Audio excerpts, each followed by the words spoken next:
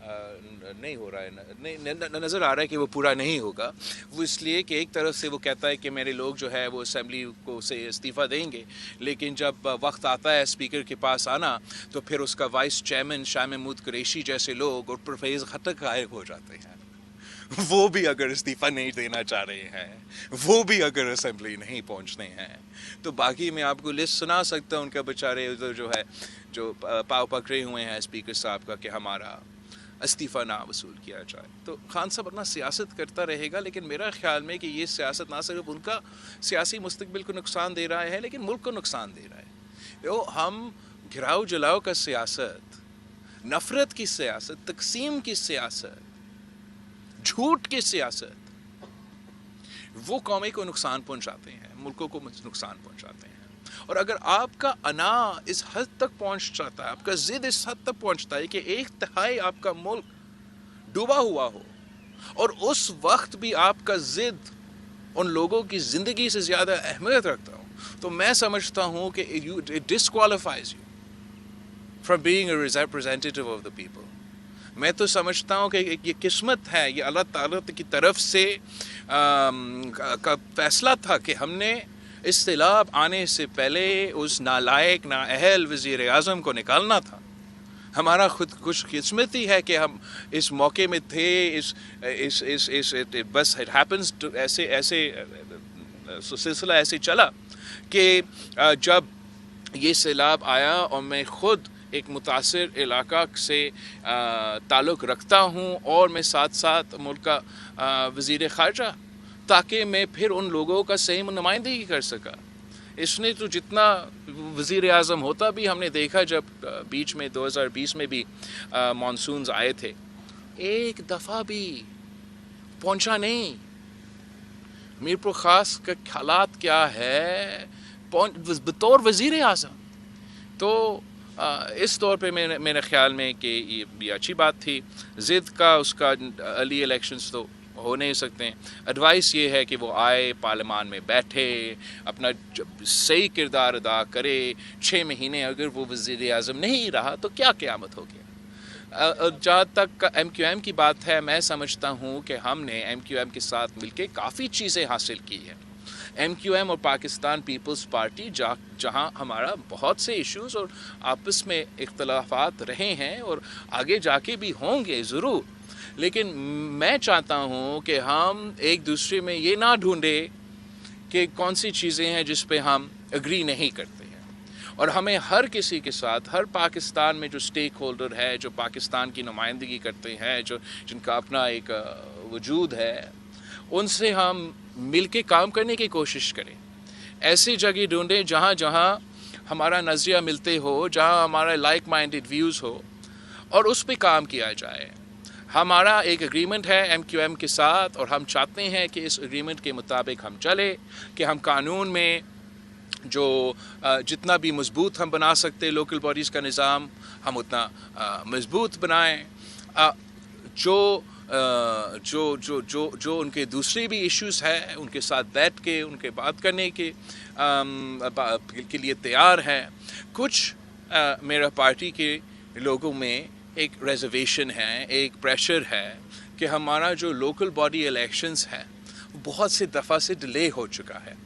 اور اس کی وجہ سے سیاسی نقصان کا مجھے فکر نہیں ہے. وہ الیکشنز آپ جیتتے ہو, آپ ہارتے ہو, اگر ہم ہارتے تو ہارتے, جیتتے تو جیتتے. مسئلہ ہے کہ ہمارا جو گورننس ہے اس سفر کر رہا ہے. دیکھیں, جب سیلاب آ رہا تھا تو لوکل باڈیز کا پہلا فیز تو گزر چکا تھا.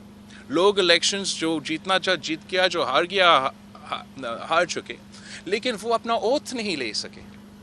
اور جب وہ اپنے اوتھ نہیں لے سکے, اب وہ لوگوں سے ووٹ تو لے چکے ہیں مگر ان کا مدد نہیں کر سکے. اگر وہ سیلاب کے دوران میرا فیز 1 کا لوکل باڈیز کے لوگوں کو ایٹ لیسٹ سویئر ان کیا جاتا, تو وہ پورا جو فورس ہے, جو فوج ہے آپ کے لوکل باڈیز کے نمائندے, وہ عوام کو مدد کر سکتے تھے. آج بھی ہمارے اوپر ان علاقوں میں وہ پریشر ہے. باقی آپ کے ہاں ویسے تو میں جانتا ہوں کہ لوگ نکل کے محنت تو کیا, لیکن اگر ہمارے نمائندے موجود ہوتے ہیں سیلاب کے متاثرین کو مدد کرنے, اس وقت بھی ہمیں کام آتا. اور آج بھی جس اسکیل کا جو چیلنجز ہے ان کو مدد کرنے میں ہمیں ایک قسم کا گنجائش ملتا ہے. تو ہم تو ہر چیز میں ہر موقف پہ ایم کیو ایم کے ساتھ دوسری جماعتوں کے ساتھ مل کے چلنے کے لیے تیار ہیں. یہ جو تاحیہ ڈلے ہے ہمارا الیکشنز کے, اس پہ ہمارے کچھ اعتراضات ہیں جس پہ ہم بات چیت کرتے رہیں گے. شعیب تھے دنیا میں. تہیم میرا ایک سوال ہے, 2010 میں سیلاب نے بہت بڑی تباہی مچا تھی, اس کے بعد حکومت کو توجہ دینی چاہیے تھی سپریو بند اور ایم این وی ٹرین کی کشتیں مضبوط کرنے کے لیے. تو ابھی 2022 میں سب سے زیادہ متاثر ضلع دادو ہوا. تو ابھی آئندہ جو سیلاب سے نمٹنے کے لیے حکومت اس طرف کیا توجہ دے گی؟ تو ایک تو میں سمجھتا ہوں توجہ تو ہمیشہ دینا چاہیے, وہ تو اپنی جگہ صحیح ہے, لیکن 2010 کے سیلاب کے بعد جتنا ہم نے انفراسٹرکچر امپروومنٹ کے لیے کام کیا وہ بھی ایک حقیقت ہے. میں آپ کی بند پہ بات نہیں کر سکتا نا کامنٹ کرنے پر, لیکن ایف پی بند جو ہے وہ ایف پی بند جو میرے یہاں کے نزدیک ہے اس کو وہ بریچ ہو چکا تھا 2010 کے فلڈز کے بعد, اور ہم نے پھر عالمی ادارے کے ساتھ مل کے, اپنے نہیں کہ آپ کہیں کہ 2 نمبر کام ہوا, عالمی ادارے کے ساتھ مل کے ان سے, ان کے ایکسپرٹ سے, ان کا انپٹ سے وہ ایف پی بند کو ہم نے اس 2010 کے فلڈ یا 2011 کے فلڈز کے جو سٹینڈرڈز تھے اس سے بہت اونچا اور بہت اور طاقتور بنایا تھا. لیکن اس وقت کے ایکسپرٹس بھی نے ہمیں یہ نہیں بتایا کہ 10 سال بعد اس لیول پہ جہاں 1/3 آپ کا جو سرزمین ہے وہ پانی سے متاثر ہوگا, اور یہ صرف ہمارے علاقے میں نہیں, اس لیے پورا پاکستان کے لیے ہم نے ریکنسٹرکشن کا سلسلہ شروع کیا تھا. ہم نے پختونخوا میں جو سوات میں بریجز 15 فیٹ اوپر بنائے, اور اس لیول سے جہاں سے 2010 اور 11 کا پانی نکل رہا تھا اس سے زیادہ اوپر انہوں نے یہ بریجز بنائے تھے. لیکن یہ سیلاب نے اس برج کو بھی لے کے بہہ گیا. جو برٹش کے ٹائم سے بلوچستان میں جو برٹشرز کے ٹائم سے انفراسٹرکچر موجود ہے, جو 100 سال تک مانسون اور سیلاب بھگت کے وہیں تھے, اس سیلاب میں وہ گر چکے. ہمارا اپنا گھر جو نودیروں میں ہے پتہ نہیں کتنا 100 سال 200 سال پرانا ہوگا, کتنے مانسونز دیکھ چکے ہوں گے, اس سیلاب میں وہ گر چکا. تو ایک تو ہمیں یہ اندازہ ہونا چاہیے کہ کتنا فرق ہے in the sheer quantity of water and flooding. جو ہمارا ریکنسٹرکشن ریہیبلیٹیشن ہے, obviously ہم یہ نئے حقائق کو سامنے رکھیں گے, اور ہم خود اپنا ایکسپرٹیز نہیں, ہم پوری دنیا کا ایکسپرٹیز لیں گے کہ ہم کتنا اپنا انفراسٹرکچر کو بہتر کر سکتے ہیں, مضبوط کر سکتے ہیں, تاکہ ہم ان چیزوں کا مقابلہ کر سکیں. لیکن ایسا نہیں ہے کہ ہمیں پتہ نہیں تھا کہ کچھ کمزوریاں ہیں, وہ تو تھا. ہمیں پتہ ہے کہ ہمارا ایل بی او ڈی میں اور آر بی او ڈی میں کیا کیا مسئلے ہیں, اور ہم نے چاہا بھی کہ ہمیں وہ وسائل دیا جائے تاکہ ہم یہ ایشوز کو ایڈریس کر سکیں. آپ اگر اٹھائے میرا 2020 کا جب میں نکلا تھا سیلاب کا یہ جو اس وقت کا 2020 تھا یا 2020 میں جو مانسون ہوا تھا, تو اس میں بھی جب ہم نکلے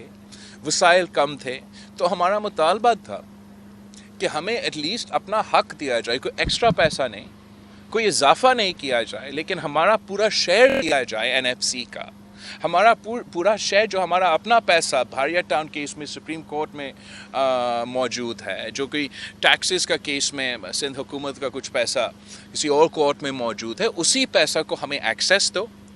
تاکہ ہم آر بی او ڈی اور ایل بی او ڈی کا جو ایشوز ہے ان پہ کام کر سکیں. ہمیں وفاقی حکومت اور ان سارے ادارے سے 2020 میں جواب ملا.